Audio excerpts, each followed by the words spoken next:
Well, I want to talk a little bit about how to use BaseCamp as a tool for project management.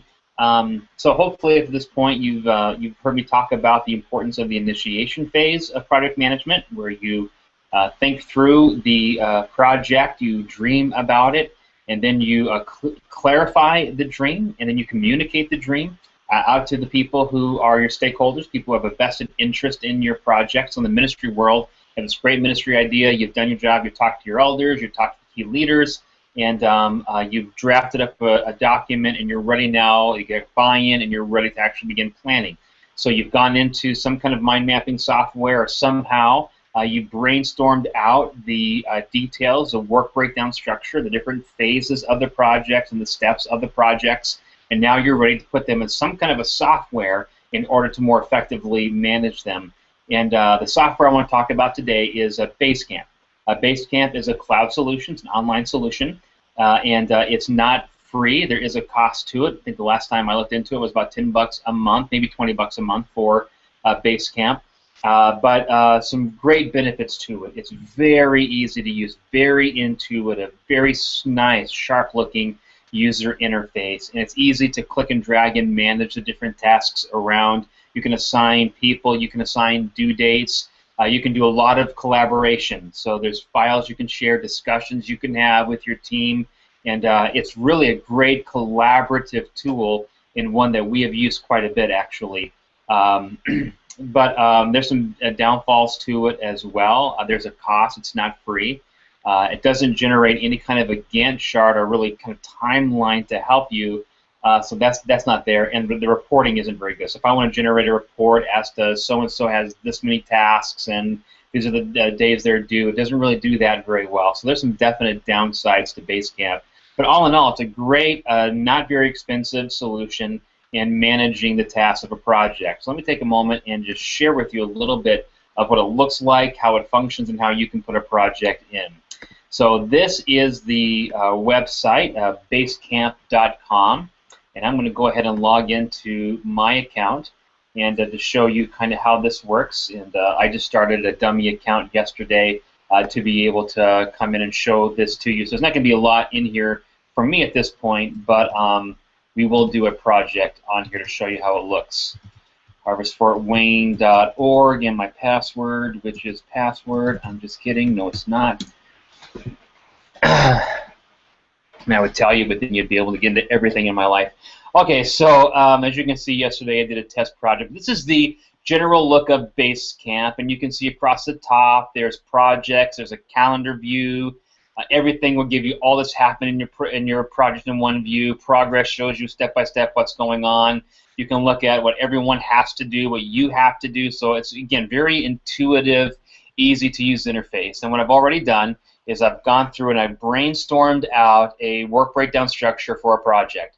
Now, in the fall of 2015, we are praying about doing a collaborative multi-church effort called Praise in the Park.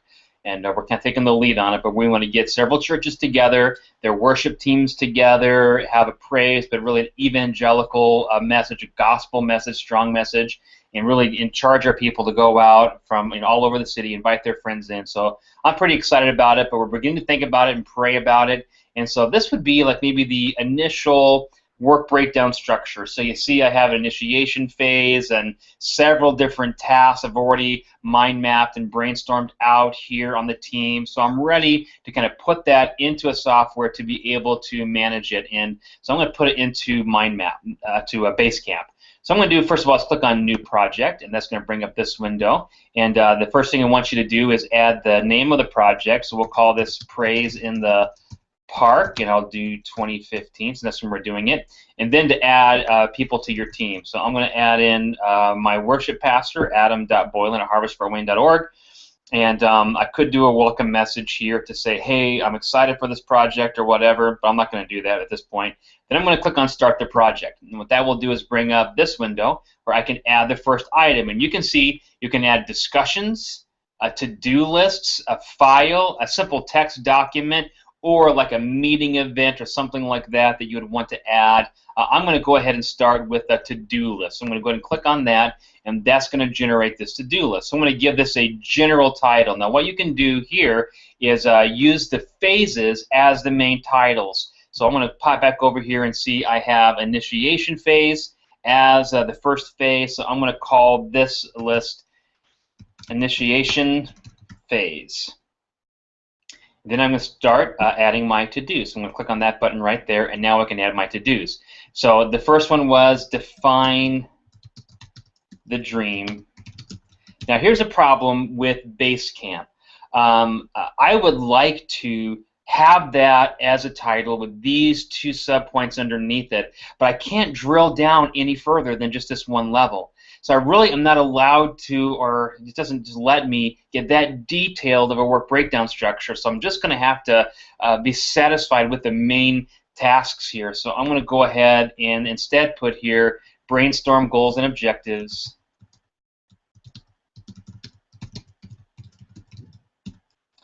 Press enter on my keyboard, and I can have a new to-do, and create concept document. And you can see over on the right-hand side here, I can add a person and a due date. So I'm going to go ahead and click over here, and I'm going to assign this to me, since I'm a part of the project, and I'm going to put a due date to it. And I'm just going to pretend here and put July 28th, and press enter on my keyboard, and now that has been assigned to me for that date. So that's a great benefit of this. And I can continue to go down, and I can add tasks. So then I'm just going to keep adding some of these just ending bullet points, these actual tasks. So call pastors, maybe I'll call that call/recruit pastors, call/recruit worship dudes. And again, I'm going to go back here now. Though I would do most of these, I'm going to let Pastor Adam do that. So I'm going to click on unassigned, the drop-down arrow, choose him, and then again, I could, if I want to, give him a due date, but I'm not going to do that. We'll just leave it that way. So you can see how just by adding here, you can really organize these. Now let's say I wanted to move one around. Instead, I wanted the recruiting pastor or worship dudes before pastors. All I got to do is click and drag that above it, and it moves, which is really handy. I can do it with an entire phase if I wanted to. So you can see how you could add different phases, add different to-dos, assign people to them, and end up having quite a lot. I can also just do a discussion. So I'm going to come up here and click on discussions, and just type up here which churches in my message, what churches should we recruit to be a part of our team? Question mark. And you have different options down here. When I post a message, email it to the people, or let me choose to what email. Right now I'm going to choose don't email. Normally I'd leave that on, but honestly, Pastor Adam's on vacation, and I don't want to bombard him with a bunch of emails. So I'm going to hit post this message, and now that's added to the discussions, and all that's a part of this. So we can get on there and we can discuss, we can load files, all of that for that event. Click back on Praise in the Park to get back to this main window. And as you can see, it's giving me a timeline of all the things that have happened. I have one discussion, 4 to-dos, no events. I can continue to add things to this as I go along. So post a new discussion, post a new. So again, all the collaboration is here. I'm going to go back to the main screen just to show you. So now here's my Praise in the Park. Once Adam and I log in and put our pictures in, our pictures will show up down here instead of these icons. But I can quickly just get to that project, see what I have to do, and all these things will be emailing me along the way once things happen. So it is a fairly effective tool, though far from perfect. Again, the things I wish it would do is allow me to drill down further and not just do one to-do list, but several different levels of to-do lists, more like a Gantt chart. But for what it does, it actually works pretty well. And again, not very expensive. If you're okay spending $20 a month on something like this, that's not a bad price to do that. Another great view, just to show you before I leave, is the calendar view, and this is very helpful. So this shows me when these things are due. Now, something I love about BaseCamp is the ability to subscribe to iCal. I'm not going to take you through that, but if I clicked on that and went through the process, I can actually sync my iPhone up with this calendar. So I would have this as a calendar on my iPhone or my iPad or my MacBook, and I could see the different days that each of these items are due.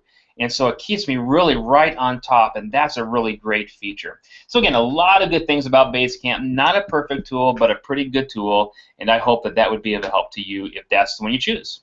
All right, God bless.